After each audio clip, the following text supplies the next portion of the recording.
Família Roxinha, boa noite. Hoje começamos a primeira live da semana oficial mundial de conscientização da PTI. Hoje a live é sobre PTI infantil com a doutora Gabriela Dalvi. E aí eu vou explicar rapidinho o que é essa semana, para quem não viu o post de hoje cedo. A semana global de conscientização da PTI acontece sempre na última semana de setembro. Então, é sempre de segunda a sexta-feira da última semana de setembro.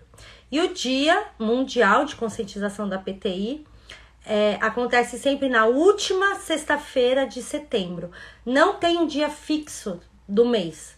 É na última sexta-feira de setembro. Este ano é dia 29 de setembro. E todo ano tem essa variação, né? Tem ano que é dia 24, tem ano que é dia 27, tem ano que é dia 29. Este ano é dia 29 de setembro, Dia Mundial de Conscientização. Então, na sexta-feira, quem navegar aqui no Instagram pelas hashtags ITP Awareness, Global for ITP, as hashtags que a gente está colocando aqui, a própria hashtag da PTI Brasil, vai ver muito conteúdo do mundo inteiro sobre PTI, porque é o Dia Mundial. Claro que tem várias associações fazendo material, né, fazendo posts e conteúdo o mês todo, algumas todo dia que nem nós, outras não, mas na sexta-feira, que é o Dia Mundial, vocês vão ver post do mundo inteiro. A gente vai compartilhar também o que a gente puder compartilhar aqui. Então, só para vocês entenderem. E dia 30 de setembro, sábado, dia 30 de setembro, tá para ser definido como o Dia Nacional de Conscientização da PTI. Por que está para ser definido?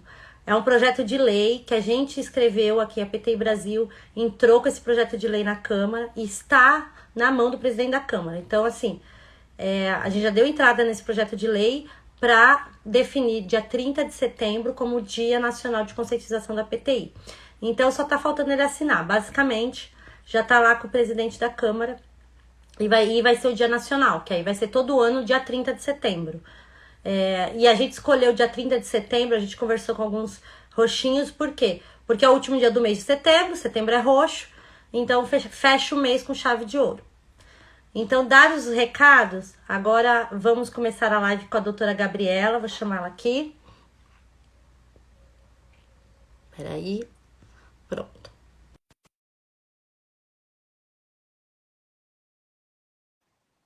Já vi que tem bastante gente, a Renata, a Isabel, Josi, Sueli, a Karen. Olá, boa Oi, noite, tudo tudo bom, bem, doutora Maria? Gabriela? Tudo jóia e você? Tudo bom, tô muito Então, feliz que tá você tá aqui com a bom. gente. Eu que agradeço o convite, muito obrigada. E já faço parte aí da PTI Brasil, já tem um tempinho que vocês me convidaram, né? E é Sim. uma honra poder estar aqui na live com vocês. Muito Olha, essa obrigada live pelo é uma convite. live muito esperada, muito pedida, porque as mães roxinhas É, são um então exército. a gente vê isso, né, no consultório, é uma doença que, sim, super compreensível, né, gera uma ansiedade muito grande, né, nos familiares, em todo mundo que está envolvido ali com aquela criança, né, com o diagnóstico da PTI, né. Sim, não. E as nossas mães roxinhas, meu Deus, assim, eu conheço várias associações, várias doenças, né, várias lutas, mas as mães roxinhas, elas estão de parabéns, porque elas são muito engajadas, elas são Exato, muito informadas, é exato. impressionante. Exatamente. Sempre tem dúvidas bem pertinentes em cada Sim. consulta, né? O Bom, WhatsApp da gente também fica a mil por hora quando tem um nossa, diagnóstico imagina. recente também, até as pessoas irem entendendo, né? Os cuidados, as orientações, né? É normal, no comecinho também. Bom, doutora Gabriela, para quem não te conhece, apesar de que eu acho difícil, porque a gente sempre compartilha seus conteúdos, mas para quem não conhece a doutora Gabriela, quem é a doutora Gabriela e como ela chegou na hematologia pediátrica, assim? Como foi essa jornada? Então, eu sou Gabriela, né, gente? Eu moro em Uberlândia, atualmente estou aqui em Minas Gerais. Sou daqui da região, de uma cidadezinha aqui perto. Voltei para Uberlândia em 2020. Eu fiz minha formação em Campinas, depois fui para São Paulo para fazer hemato e voltei aqui para minha cidade no meio aí da pandemia. E como eu caí na hematologia, Foi na minha graduação, durante o meu curso mesmo. Nunca tinha pensado em fazer pediatria. Não era uma coisa assim que tinha nas minhas listas aí de possíveis especializações. Quando eu passei no estágio de hematologia e de oncologia pediátrica, foi o tipo de paciente aí que me chamou muito a atenção. Então, é o tipo de família que eu gosto de ter vínculo, é o tipo de paciente, de criança que eu gosto de ter interação. Então, eu gosto dessa relação médico-paciente bem próxima. E eu acho que dentro da pediatria, tanto a oncologia como a hematologia pediátrica, a gente consegue ter muito isso, né? A gente entra realmente ali no dia a dia da família, da avó, da mãe, do pai, do irmão, né? E eu gosto desse tipo de vínculo. É um paciente que me chama atenção, além sim, né, da especialidade, né, de estudar hematologia, eu gosto bastante também. Mas eu escolhi principalmente pelo tipo de paciente, pelo tipo de envolvimento que a especialidade ia me proporcionar. Aí também trabalhar com criança deve ser uma coisa muito gostosa. O É feedback é gratificante, viu, muito Marília? diferente. É muito diferente. É uma ingenuidade, uma espontaneidade que, assim, retribui muito a gente. Muita gente acha, né? Oncologia pediátrica. E a gente, quando a gente conversa aí com quem é especialista nisso, a gente, óbvio, né, vê a tristeza, mas a gente vê tanta história bonita de superação. A gente aprende tanto com essas crianças. Elas são anos-luz, Marília, na nossa frente. Não, Anos-luz, as crianças eu aí vejo que têm aqui, eu doença. fico assim, o que eu fico super impressionada quando as mães compartilham conteúdo de exame, de consulta. A criança lá, 4 aninhos, fazendo hemograma, sentada, quietinha, com bichinha de pelúcia na mão. Exatamente. Gente, a gente conhece adulto que grita. Então, assim, são crianças diferentes, são famílias diferentes, são crianças evoluídas, realmente. Então, a gente aprende muito aí com elas também na nossa especialidade, né? Ai, que Então, legal. foi isso que me Bom, gente, motivou a cair na eu hemato. vou começar com a pergunta clássica aqui, que é capciosa essa pergunta, mas assim, qual que é a diferença, doutora, entre a PTI infantil e a PTI adulta? A gente sabe que tem é bem leve a diferença, né? Uhum. Vamos dizer assim, mas existe uma diferença, né? Existe, é principalmente em perspectiva de remissão, né, de controle da doença, né, Marília? Então, nos adultos, a gente tem aí as PTIs muito relacionadas a outras doenças, né, causas secundárias dessa plaqueta baixa, né? E na criança, a gente vê muito maior, né, a chance de ser uma PTI, realmente uma doença primária, sem nenhuma outra causa adjacente para estar fazendo essa plaqueta cair, né? Então, por exemplo, no adulto, eu sei que os hematologistas adultos, eles entram aí na investigação, se não tem nenhum câncer associado.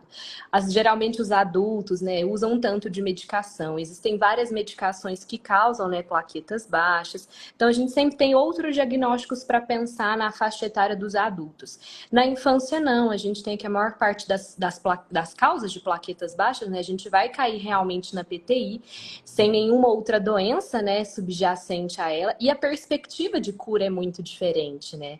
A remissão aí da PTI na infância é muito maior do que comparado com adultos, né? Então, é um prognóstico muito melhor quando a gente vê com a plaquetopenia, com a PTI aí dentro da faixa etária dos adultos. E isso aí muda, né? Nossa investigação, nossas possibilidades de tratamento, a perspectiva de cura, né? Que é depositada em cima da doença. Então, isso é basicamente o grosso que vai diferir aí realmente a PTI no adulto da PTI na infância, né? E você usou a palavra cura, né? A gente, os hematos adultos não usam essa palavra nunca, mas para a criança acaba que usando um pouco a palavra cura, porque a remissão na PTI infantil pode ser duradoura, né? Exatamente. Então a gente tem aí, né, a maior parte, né, das crianças, 70 a 80%, vão se curar espontaneamente nos primeiros 6 meses, né, da doença. E mais ou menos aí uns 20 a 30% que vão cronificar, né, que a PTI realmente vai durar mais do que 12 meses, né. Então a gente chama de PTI crônica, aquela que dura mais do que 12 meses. E na infância é apenas aí 20 a 30% que vão cair nessa faixa de cronificação. E desses aí que cronificam, dos 20 a 30% que cronificam, a maior parte vai se resolver aí depois de 4 anos do Ai, diagnóstico.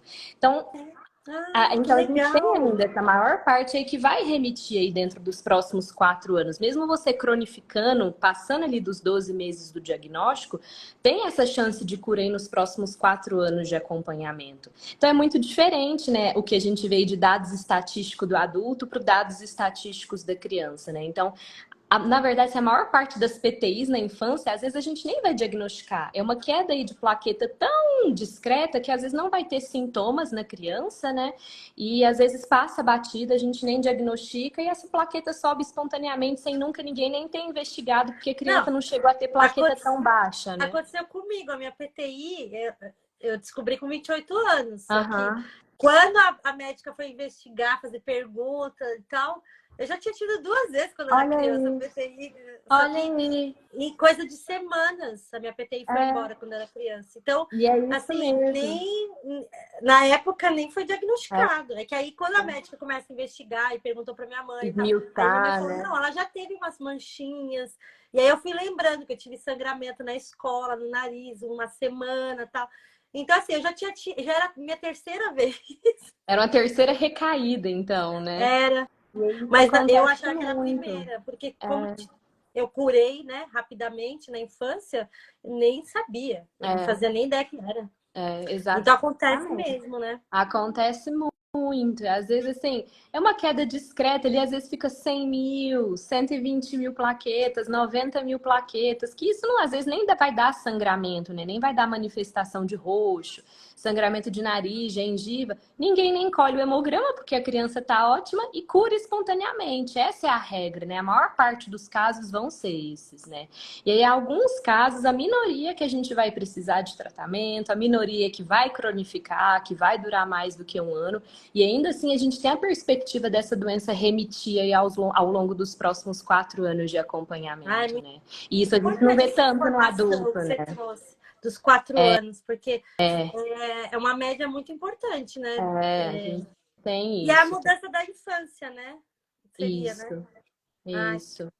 que legal. E assim, quais são os principais sintomas da PTI infantil? Porque eu sei que quando manifesta é diferente do que do adulto, né? O adulto é mais silenciosa, a PTI, assim. É, Dificilmente. Quando você descobre, você já tá tá muito baixa a com plaqueta. 2.000 plaquetas, tipo eu. É, na infância a gente tem, né? As crianças são muito ativas, né? Diferente dos adultos, né? Então a gente começa às vezes a ter roxos, né? Hematomas em locais que não são habituais da criança bater, né? Então é comum a gente ver criança com as canelas roxas. Agora você começa a ter hematoma, tronco, abdômen, nas costas, nos braços, ou um hematoma desproporcional àquele trauma, né? Então, um trauma leve, fazendo um hematoma maior do que o esperado, né? Isso são os principais sintomas que a gente vê. Então, realmente, o sangramento de pele, os roxos na pele, os hematomas são os principais sintomas. Mas a gente pode ter sangramento em qualquer local, né, do corpo. Então, você pode ter sangramento de nariz, sangramento de gengiva, sangramento nas fezes, sangramento na urina. Tem os sangramentos mais graves, né? Mais ou menos aí, menos de 1% dos casos pode se manifestar com sangramentos graves, que são sangramentos do sistema nervoso central, né? Então, sangramentos dentro da cabeça da criança. Mas o mais comum, clássico, é roxo no corpo, né? Em locais não E a habituais de ter peteca eu acho trauma. que é difícil, né? Porque a peteca é já quando tá muito baixa, né? Exato. As mães aí, quando a gente já tá, a criança já é diagnosticada, o olho da mãe já fica treinado, né? Todo dia de manhã é um check-up completo do corpo. Aí elas já começam a perceber ali as petecas aparecendo.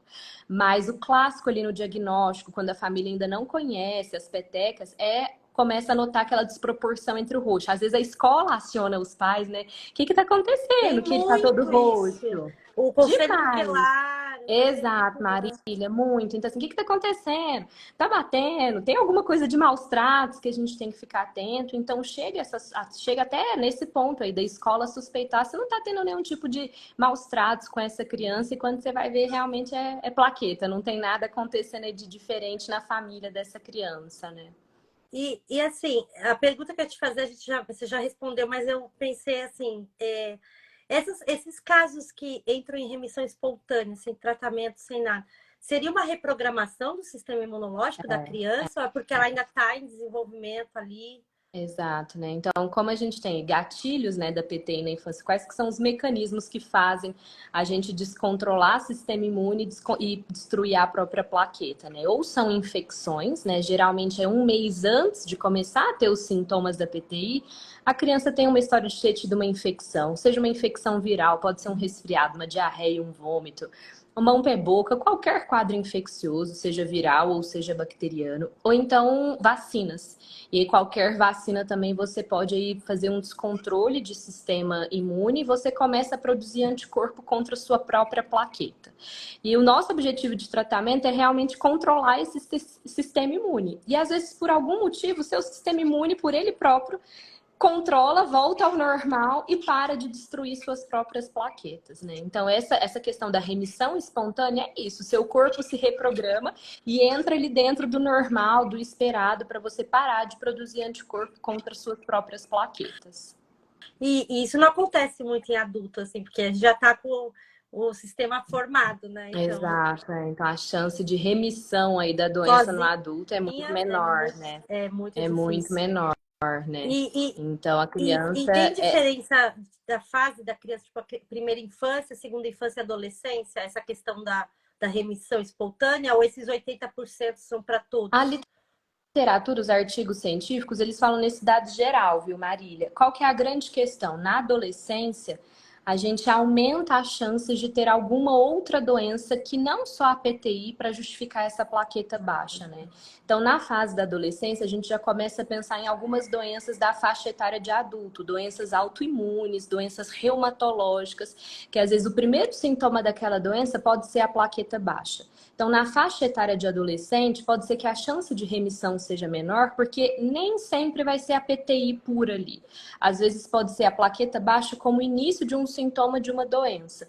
Então, o que é muito comum a gente ver, às vezes, na pediatria, uma criança que inicialmente o diagnóstico era PTI, e não tratava, não melhorava, não responde ao tratamento, troca medicação e nunca está ali 100%, nunca está respondendo 100%. E aí, na evolução, essa criança começa a surgir com outras alterações de exame de sangue. E é muito comum a gente ver principalmente lúpus, que é uma doença autoimune, né? Que às vezes o primeiro sintoma do lúpus é só a plaqueta baixa. Então, você está ali acompanhando aquela criança e na evolução, essa criança vai fechar o diagnóstico para outras doenças. Então, quem não tem respostas boas ao tratamento, a gente sempre faz monitoramento dessa parte aí de doenças reumatológicas, que são essas doenças autoimunes que a maior chance de desenvolver à medida que essa criança vai entrando aí na adolescência, na fase adulta. Então, muda um pouquinho o perfil da nossa investigação, da nossa atenção, quando a gente tem uma criança começando com PTI ele na faixa de adolescente, que o clássico da PTI, ela se apresenta ali entre 2 e 7 anos de idade na infância. É o pico aí é o clássico de aparecer aí a PTI na infância. Quando é uma criança maiorzinha, 12 anos, 14, que começou de repente com plaqueta baixa, a gente já acende o alerta. Será que tem alguma outra coisa, alguma outra doença autoimune que não só a PTI, que está começando a surgir nesse adolescente, nessa criança? Então, esse é o que muda muito aí na nossa investigação dos adolescentes. E eu ia te perguntar também a questão da leucemia aguda, né? Que existe um tipo de leucemia aguda que é mais comum na criança e adolescente, né? Uhum. Então, as leucemias, né, são as principais cânceres aí na infância, né? Leucemia linfóide aguda e leucemia mieloide aguda. É muito raro, Marília, a gente ter uma criança abrindo um quadro de leucemia apenas com plaqueta baixa, né? Então, isso é uma coisa que gera muita dúvida nas famílias, né? Na hora que você joga no Google, qualquer Ai, alteração do exame de sangue é igual a medula, não faz câncer, né? medula. Exatamente. Então, qualquer alteração de células do sangue é igual a câncer no Google, né? Então, quando o paciente chega no nosso consultório, a gente fala, ó, não tem o que pensar, não é câncer, não, leucemia já é um alívio grande, né? Mas as leucemias na infância, raramente elas vão se apresentar apenas com a plaqueta baixa. As leucemias na infância, diferente do adulto, elas têm a manifestação muito aguda, são muito rápidos os sintomas. Então, são semanas, essa criança já tem o hemograma todo alterado, ela tem anemia, tem alteração de glóbulo branco, seja muito baixo ou seja muito alto, tem plaqueta baixa, é uma criança que está suscetível à infecção, então normalmente é uma criança aí que tem febre, que tem sintomas aí infecciosos associados, que tem perda de peso, que vai ter redução do apetite, os quadros de linfoma também, que a gente pode ter plaqueta baixa, essa criança enche de íngua, né? Então, as ínguas têm a característica peculiar ali da íngua maligna, diferente aí de uma íngua reacional, de algum quadro infeccioso. Então, não é o habitual a gente ver uma leucemia, um linfoma começando só com a Não, quando as plaqueta baixa. mães me Geralmente, a perguntam gente já tem assim, um hemograma todo alterado. não, quando as mães me perguntam e falam, mostra o exame e falam, nossa, deu alterado. Aí você vai ver, tipo, 1000 alterado. Aí eu falo, não é, tira isso da cabeça. Porque quando altera, é 600.000, é Exato. uma coisa muito alterada, assim. Não é Exato. 3 ou 4 números ali que vai ser câncer. Mas é porque, Exato. é o que você falou, joga no Google e aí entra a Qualquer câmera minha. alteração de exame de sangue no Google é igual a câncer, né? É E a verdade. gente entende isso, entende a aflição, né? 2.000 plaquetas, igual a PTI, né? Realmente a gente pode ter esses quadros, né? 2.000 plaquetas, 5.000. É possível ver isso nos quadros de leucemia? Mas geralmente é pós-quimioterapia, né? A quimioterapia tem esse efeito de abaixar muito as células do sangue, mas também não é o habitual a gente ver 1.000, 2.000 plaquetas. Então, se o hemograma tá todo normal e só essa plaqueta é muito baixa, a grande chance é dessa criança realmente ter PTI se o resto do hemograma dela tá completamente normal, né? E assim, doutora, não tem o porquê os pais ficarem querendo descobrir a razão, né? Porque tem muito pai que fica, ai, será que foi a vacina de sarampo? Será que foi. Não faz diferença o que foi, né? Porque o gatilho não Exatamente. vai. Tratar o gatilho não vai resolver, né? Não Exato. é. Exatamente. Então, às vezes a gente tenta entender, né, se teve algum mecanismo de gatilho conhecido, para até ajudar a gente, né? Uma vez que a gente descobre o mecanismo de gatilho conhecido, é mais uma coisa que fala a favor do diagnóstico, né? Porque a grande dificuldade da PTI é que a gente não tem um exame que a gente colhe no sangue e fala, é PTI, não é PTI, né? Então, como que a gente diagnostica PTI? É realmente um diagnóstico de exclusão. Você vai vendo, ó, o hemograma da criança é só a plaqueta baixa, os sintomas da criança, o exame físico da criança, a idade típica da criança, a boa resposta ao tratamento. Então, tudo isso em conjunto, ó, realmente fala a favor de PTI. Agora, quando essas coisas, ó, não está respondendo bem ao tratamento, a idade não é tão típica, tem outras alterações do hemograma que não só a plaqueta baixa, aí a gente começa a pensar em outro diagnóstico, né, Marília? Isso que eu ia te falar também. Eu vi no Congresso americano que eu fui, um médico falando exatamente sobre isso. Ele falou que quando que ele desconfia, assim, de fazer outros tipos de exame, quando a criança não responde aos imunossupressores de primeira linha, o corticoide. Exato, Aí ele falou que ele já vai investigar uma imunodeficiência, por exemplo, alguma exato, coisa. exatamente. Então a gente pega muito aí a boa resposta ao tratamento de primeira linha, seja corticoide, seja imunoglobulina, né, que é uma outra medicação aí de primeira linha que a gente faz em ambiente hospitalar, né? A boa resposta ao tratamento é o que vai ajudar a gente a confirmar mais ainda o diagnóstico. Então nem sempre a gente vai descobrir qual foi o gatilho, o que causou, e a gente não vai também contraindicar a vacina, né? Ah, o gatilho foi a vacina da tríplice viral, sarampo, rubéola, cachumba. Ainda assim, a gente não vai contraindicar a vacinação, né? Que isso é uma vez que às vezes surge muita dúvida no consultório, né? A PTI dele foi causada por vacina, não vai mais vacinar? Não.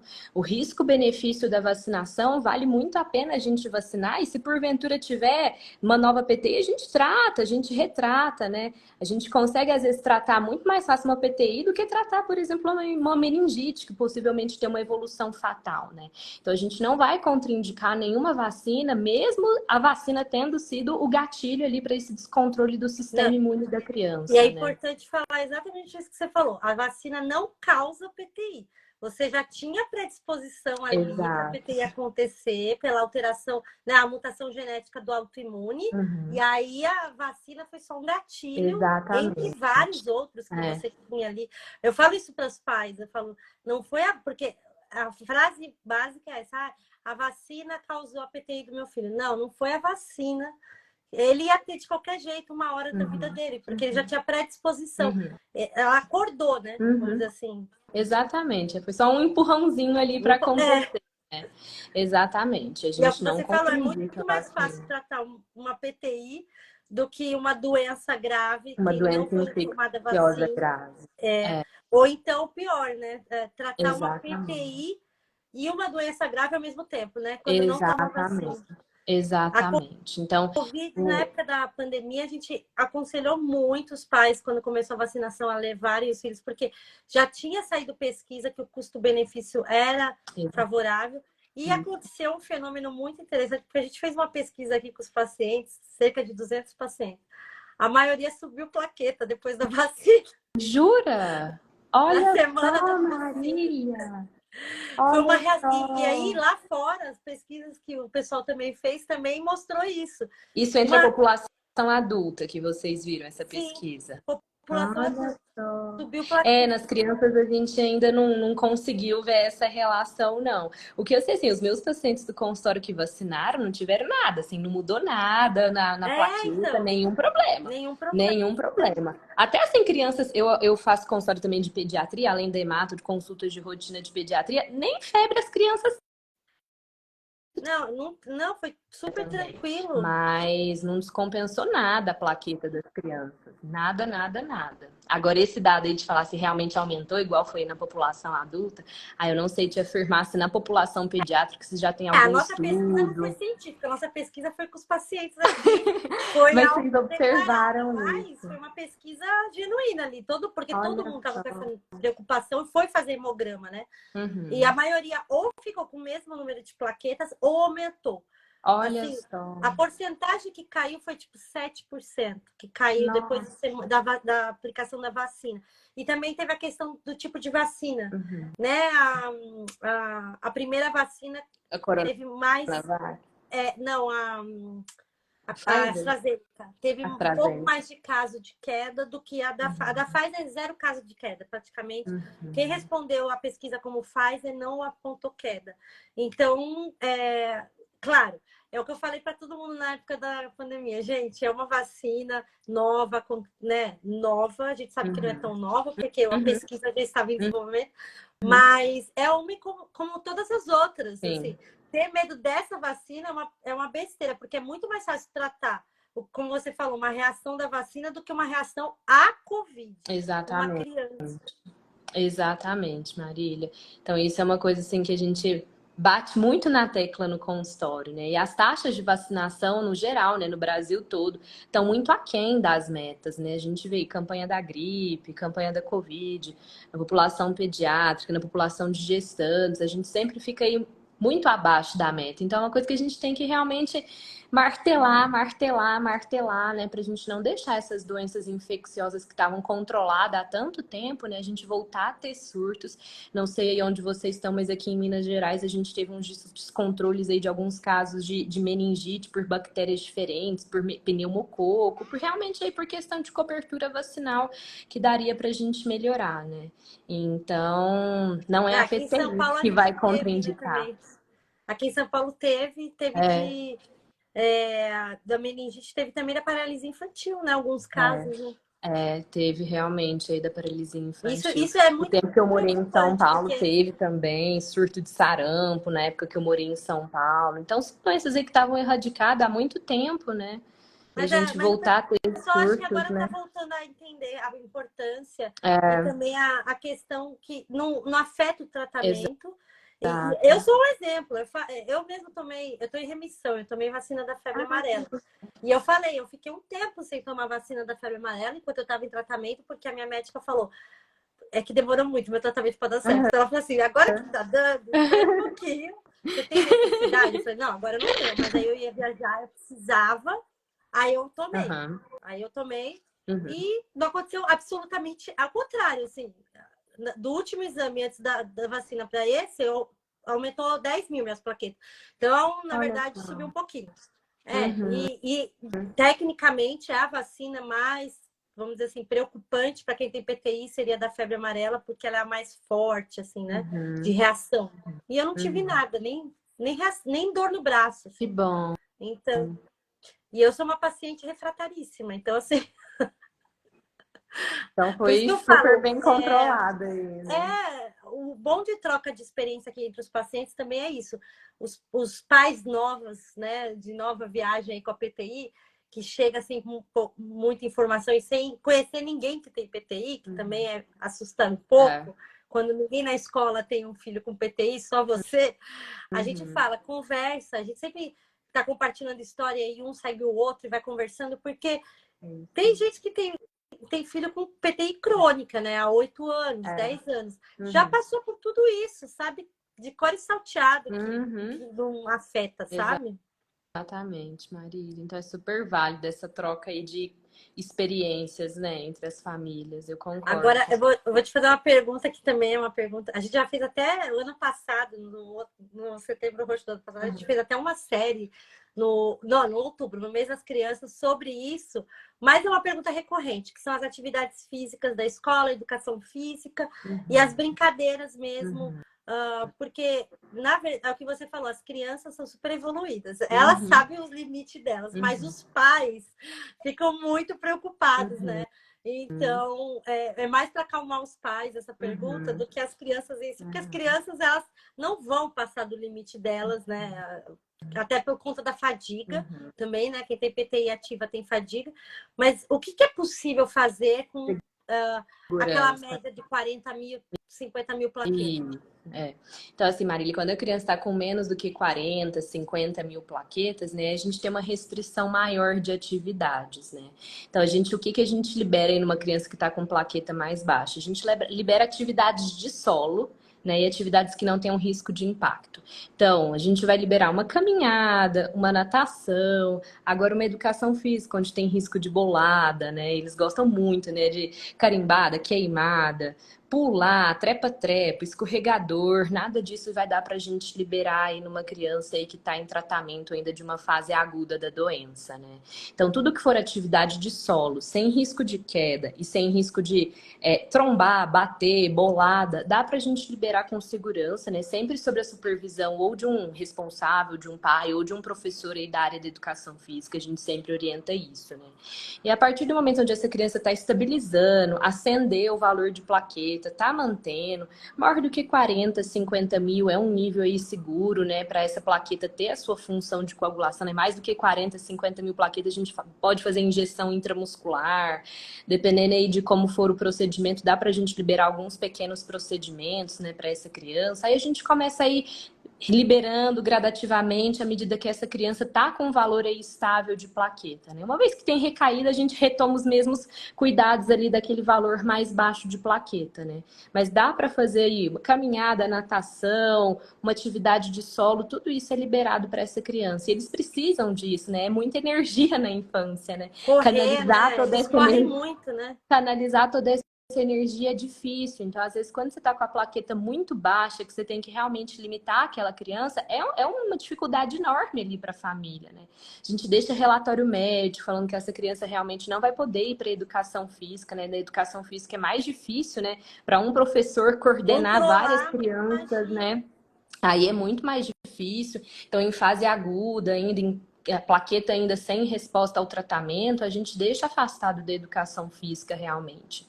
Mas são fases, né, da doença. A gente espera que essa criança Normalmente, com 3, 4 meses já está mais estabilizado, Exato, né? A gente sai dessa faixa aí de maior risco de sangramento, né?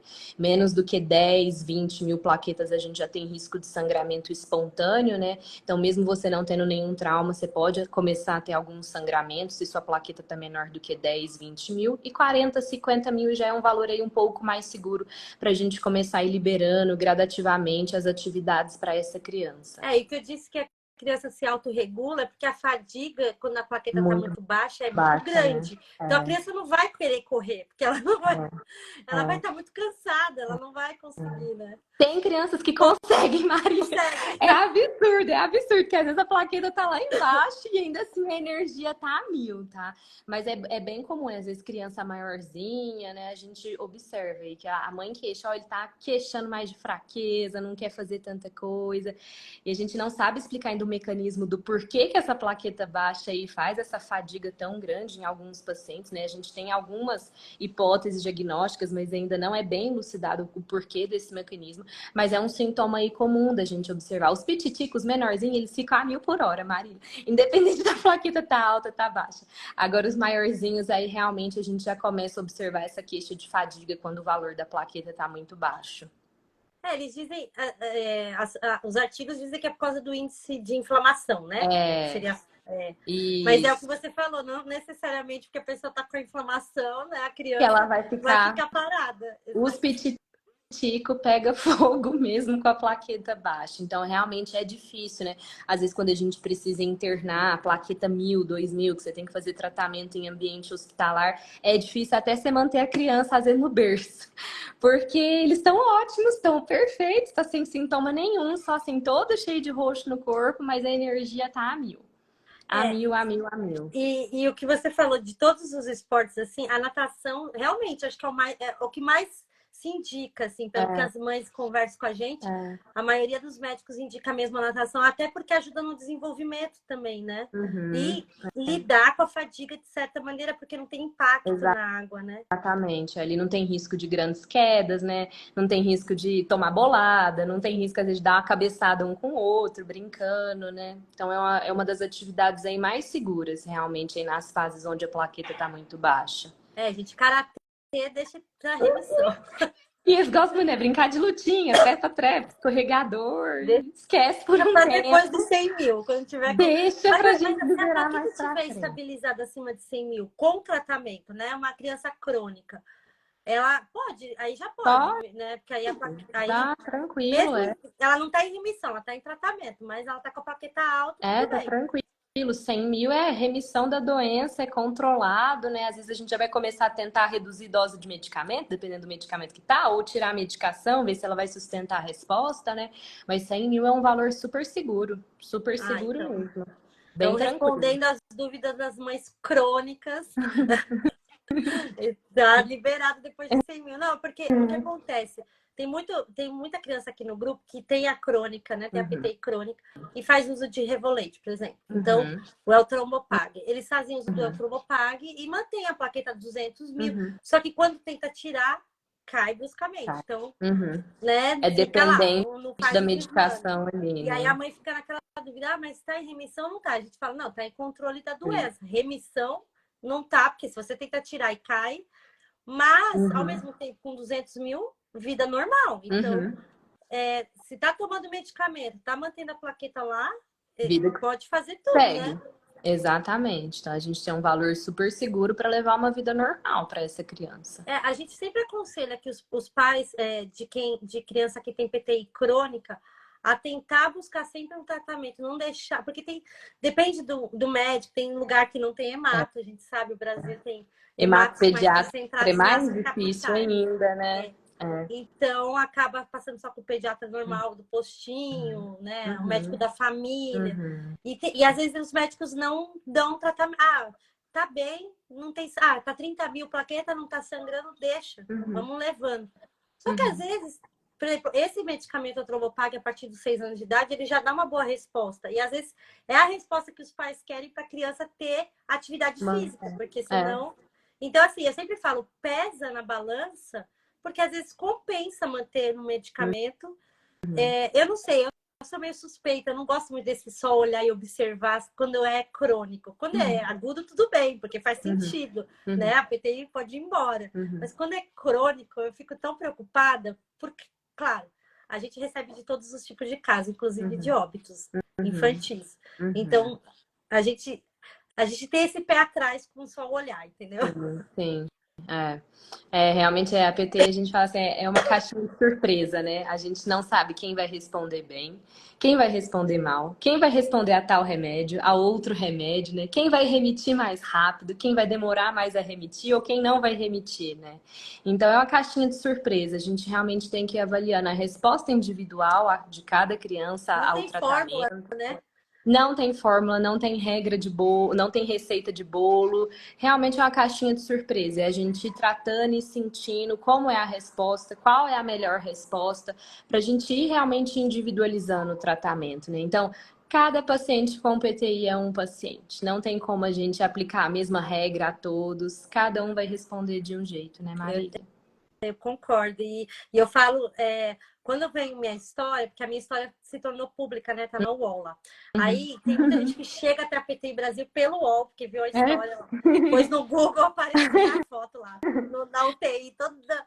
Aí fala, ai meu Deus, eu acabei de descobrir a PTI do meu filho, eu vi sua história. Aí eu falo, calma, a minha história é muito específica. Não é Eu a fui uma paciente, regra, né? eu fui uma paciente aguda, com Uhum. sangramento ativo, zero plaquetas, porque eu zerei as minhas plaquetas várias vezes. Uhum. Falei assim, eu sou, e não respondia nada, refratário. Uhum. Eu não sou a porcentagem normal da PTI. Eu Uhum. sou aquela 0,0% que dá errado as coisas. É, Então, não olha a minha história e fala, vai acontecer isso com a minha criança. Não, provavelmente é. sua criança está dentro dos E 80%, vai vai entrar em remissão em 6 meses. controlar, né? Tem que, porque, claro, assusta. Eu É, imagino que assusta, né? Então a gente, assusta. claro, trazemos as informações com a médica, né? Com a doutora, por exemplo, Gabriela, mas saiba que não é porque pode acontecer tudo de errado que vai acontecer, né? A Exatamente. estatística está sempre É. mais perto de não acontecer. Exatamente. A estatística é muito mais favorável do que desfavorável, né, na infância. Então, a grande chance é tudo caminhar bem. Às vezes demora um pouquinho, às vezes vai aí 1 ano, 4 anos, mas a grande chance é as coisas evoluírem melhor aí dentro das crianças do que quando comparado com os adultos, né? E, doutora, a senhora trata normalmente então a PTI com corticoide, imunoglobulina? Assim, Depende muito, Marília. você chega aí para outro estágio? Não precisa, na maioria das vezes não A precisa. maior parte das crianças remitem bem aí com a imunoglobulina ou corticoide, né? Variando aí, às vezes a gente muda aí a classe de corticoide, né? Prednisolona ou dexametasona, mas é muito raro a gente precisar, assim. Geralmente eu trabalho no hospital universitário daqui, aí lá sim, né? O hospital universitário aí realmente é Olha os os casos casos mais bomba, né? graves, né? Aí é curva de rio lá mesmo. Aí sim, aí lá a gente já precisa lançar a mão mais de rituximab, ou trombopag, mas normalmente os casos aí do meu consultório remitem bem ou com imunoglobulina ou com corticoide, tá? É, Então, e, raramente a e, gente e é, uma, precisa é uma usar coisa outras engraçada, classes. mas o índice de sucesso do rituximab na infância é muito alto, né? Assim, comparado aos adultos. Eu lembrei muito na minha residência lá em São Paulo, a gente usava muito rituximab aí para os casos refratários. Antes do trombopag ser começado aí a usar na faixa etária pediátrica, a gente tinha boas respostas ao rituximab, né? Muito boas respostas para as crianças. Então, antes aí da esplenectomia, já tinha tentado várias medicações, imunossupressor, a gente ia para o rituximab antes da esplenectomia, quando a gente ainda não tinha o trombopag, né? E eram respostas boas, a gente E, tinha uma e a resposta esplanectomia satisfatória. para você, lá em último, né? Última da última, Viu, ainda mais agora, né, gente? com Eu o não sou louca quando eu trombopag, falo né? isso para esses pais. Não, Eu falo, e esquece de tirar o realmente básico do seu filho. todos os estudos científicos também já vêm falando isso, né? A gente teve uma evolução aí no tratamento também depois do trombopag, né? Então, várias crianças que às vezes a gente não tinha mais alternativa terapêutica, a gente consegue remitir, né, com o E o trombopag. Romiploxin também, o Romiploxin até a partir de 1 ano, né? É, Então, eu nunca tratei sem nenhuma criança com romiploxia. O trombopag já precisamos usar e tivemos boa resposta aqui na universidade. Já acompanhei crianças que remitiram com o trombopag. SUS conseguiu custear a medicação também. Vários faz processos, vai para o Ministério Público. Demora, mas deu certo. E a gente consegue segurar aí na maior parte dos casos a esplenectomia, né? Então, realmente é a última da última da última da última eu alternativa. falo isso para os pais, porque assim, eles comparam com os adultos, e É. realmente, pacientes adultos crônicos, refratários a muita coisa, depois de 2, 3 anos, acabam caindo na esplenectomia. Uhum, É um curso natural, vamos uhum, dizer assim, de tratamento, é uma uhum, tentativa, e é uma tentativa uhum, válida, eu também fiz, é uhum. uma tentativa válida. Uhum. Mas, na criança, não, é o que você falou, a chance é tão alta de remissão para tentar já de cara tirar o baço, né? Exato, é. Por isso que É, quando eu vem vou com essa submeter. novidade, assim, meu filho faz 3 semanas que descobriu a PTI e querem tirar o baço. Fala, Não, troca de médico. Eu te indico outro, eu te pegou a indico outro. segunda opinião, por favor, né? Porque realmente não é nada assim que a gente vai pensar para PTI recém-diagnosticada, né? Primeiros 3 meses do diagnóstico, nada da gente pensar nesses tratamentos cirúrgicos, né? Então, realmente são os casos crônicos, refratários, com a criança tendo sintomas importantes, né? Repercussão clínica importante daquela plaqueta baixa, né? Aí sim a gente começa, ó, não tá respondendo a nada, tentamos tudo, E o baço todas é as super alternativas. importante, né, doutora, para Para criança, né? infância é importantíssimo, né? Então, o baço é um órgão que tem função aí da parte da imunidade. Ele protege contra infecções de alguns tipos de bactérias, principalmente as meningites e as pneumonias, né? E essas crianças ainda, na maior parte das vezes, ainda estão terminando de completar esquema vacinal, né? Para você tirar um baço numa criança que ainda não tem esquema vacinal completo ainda, você tem que pesar realmente muito na balança, né? Vale a pena eu correr esse risco-benefício? Ou vale a pena eu testar outra medicação, né? Submeter a criança a um procedimento invasivo, cirúrgico, com um órgão que tem função nobre aí na imunidade, numa criança pequena, ainda sem vacinação completa, expor essa criança, né? Tirando o baço, você está expondo essa criança a um risco infeccioso maior. Ela vai estar mais Não, suscetível à infecção, e né? agora, há pouco tempo atrás, teve uma descoberta recente que, porque, claro, foi feita uma pesquisa nos últimos 20 anos, agora saiu os dados, né, gente? Porque pesquisa longa demora. Uhum. Mas que quando você tira o baço, você vai aumentando a escala de risco de trombose num paciente de PTI que não tem baço, ela vai subindo ao longo dos anos que você fica sem baço. Então, com 10 anos, você Uhum. quadriplica a sua chance de ter trombose sem baço. Então, imagina colocar um Uhum. risco desse numa criança, não tem nexo, assim, se não tem outras alternativas, a gente entende, mas Exato. com a doença Tem que aguda. esgotar as alternativas, né?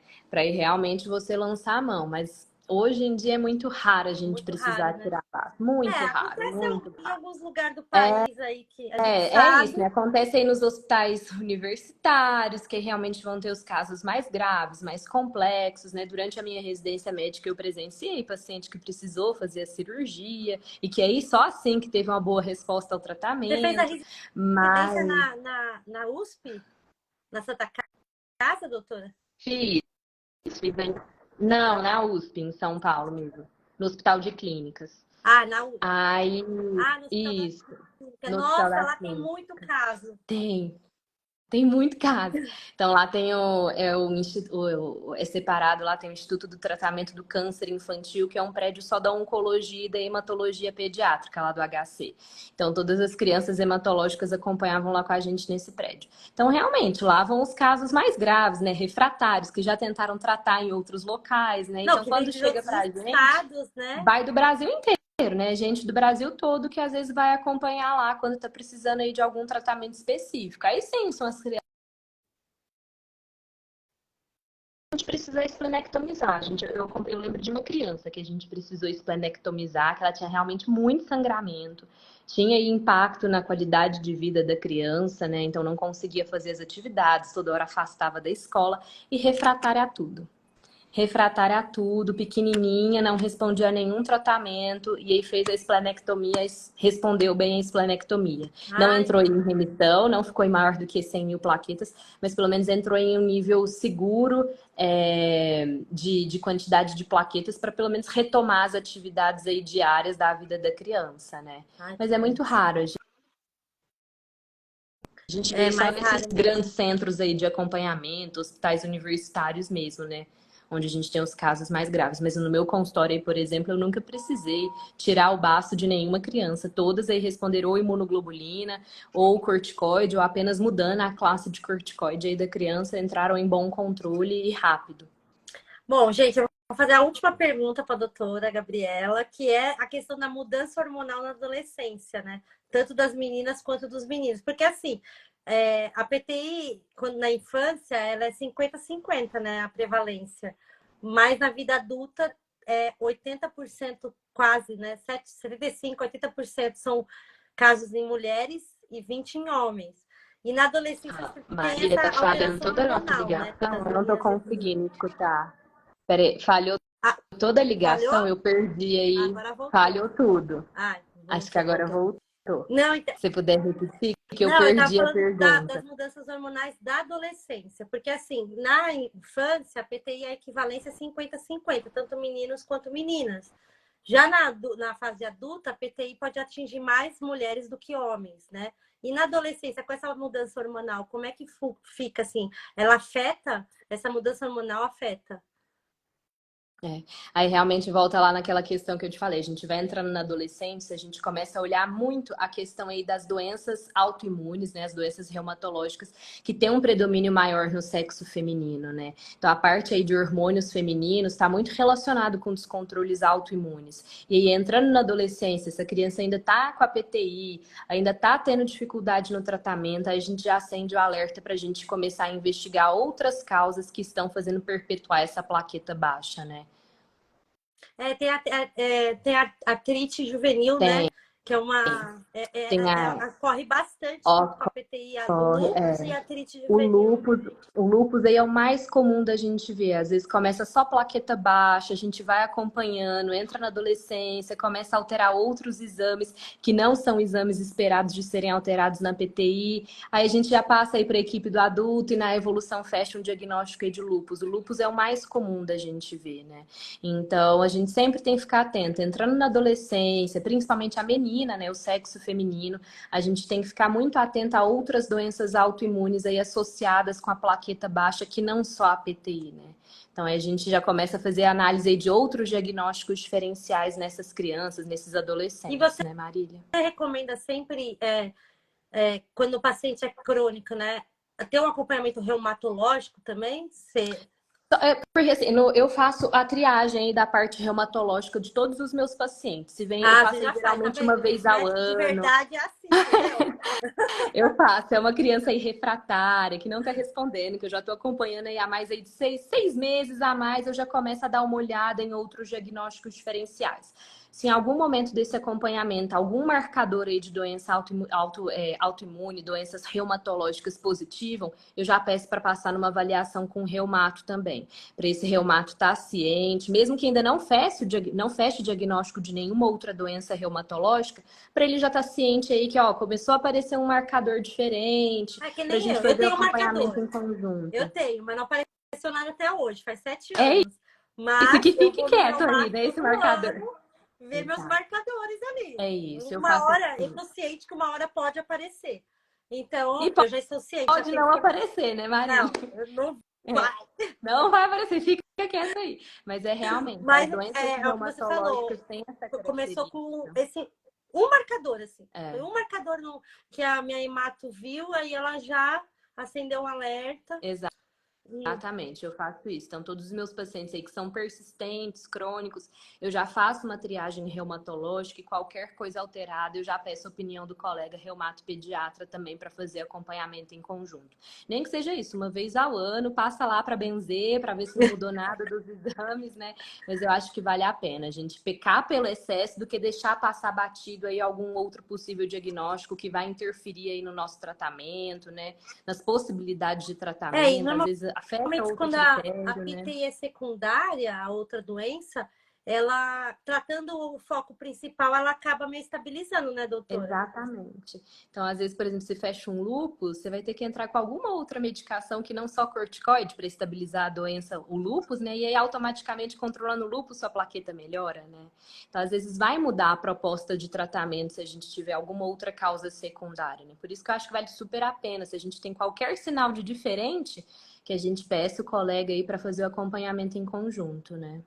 Tá certo. Gente, ela respondeu muito mais do que a gente planejava de perguntas aqui, foi Eu sensacional. converso muito, Não, Marília, eu mas não foi dou conta muito bom, também. porque, assim, falar de sempre sobre PT infantil, já tá todo mundo cansado de saber. Eu queria essas perguntas diferentes mesmo, para a É, gente ter uma conversa mais profunda. exato. E, doutora, você atende em Uberlândia, Isso. mas você atende Eu moro em online Uberlândia. também. Atendo Então, online faça também. o seu momento agora, porque olha, o que tem de mãe hoje mesmo, 2 pais me mandaram mensagem de fora de Minas, lá do sul, pedindo indicação. Então, Precisando. agora, Eu gente, vi que vocês indicação que vocês estão postaram nos pedindo. stories pedindo indicação de gente, né? Mas eu faço assim, o meu atendimento presencial, meu consultório é aqui em Uberlândia, mas eu faço atendimento online aí para o Brasil todo, né? No meu Instagram aí na bio tem o link de agendamento que direciona direto aí para o WhatsApp das secretárias. Então, quem precisar, quem tiver interesse, eu fico à disposição. Só ir entrar no meu Instagram que tem um link direto lá para o WhatsApp para agendamento. Tá certo. Gente, eu queria agradecer a todo mundo que acompanhou a live. Essa live vai ficar gravada. Eu vou marcar o perfil da doutora Gabriela, vai estar tudo lá certinho. E depois, acho que só semana que vem, tá? Vai estar no YouTube, porque tá demorando para subir as lives no YouTube. E aí, a gente sabe que tem avó que não tem Instagram e sempre pede para ver as lives. Então, a gente coloca no YouTube para o Ajuda, pessoal a gente vai conseguir ver na divulgando em TV. todos os meios, né, Marília? Pra A gente gente faz, a gente conscientizar as coloca, porque pessoas, né? o nosso canal do YouTube não tem nada, a gente não produz conteúdo para o YouTube, é só essas lives que a gente coloca lá, exatamente para quem não tem perfil no Instagram. E Perfeito. foi um pedido de um avô mesmo, a Não, gente mas fez isso por causa de um avô. ajuda demais, Marília. Conhecimento sempre tem que ser divulgado em todos os meios, né? Verdade. Pra gente conscientizar as pessoas, conhecimento sempre é válido. Então, espalhe mesmo conhecimento. Queria te Eu agradecer muito, doutora que Gabriela, por ter agradeço, participado do Marília. Setembro Roxo. Eu que agradeço. Hoje é o dia que inicia a Semana Global de PTI. É óbvio, eu não falei isso antes, mas você vai ser assistida pelo mundo todo, porque a gente faz parte da Aliança Olha Internacional só, e eles compartilham nossas lives também. Então, olha assim, só. o pessoal do mundo todo que fala português também vai estar assistindo. A gente tem pessoal de Portugal aqui acompanhando as lives. Então, eu queria te agradecer que agora você é mundialmente conhecida. Olha só, obrigada pelo convite, Marília. Fico muito honrada por vocês aí Obrigada contarem com a mesmo. confiança, viu? Boa noite, pessoal. Igualmente. Um beijo. Tchau. Tchau.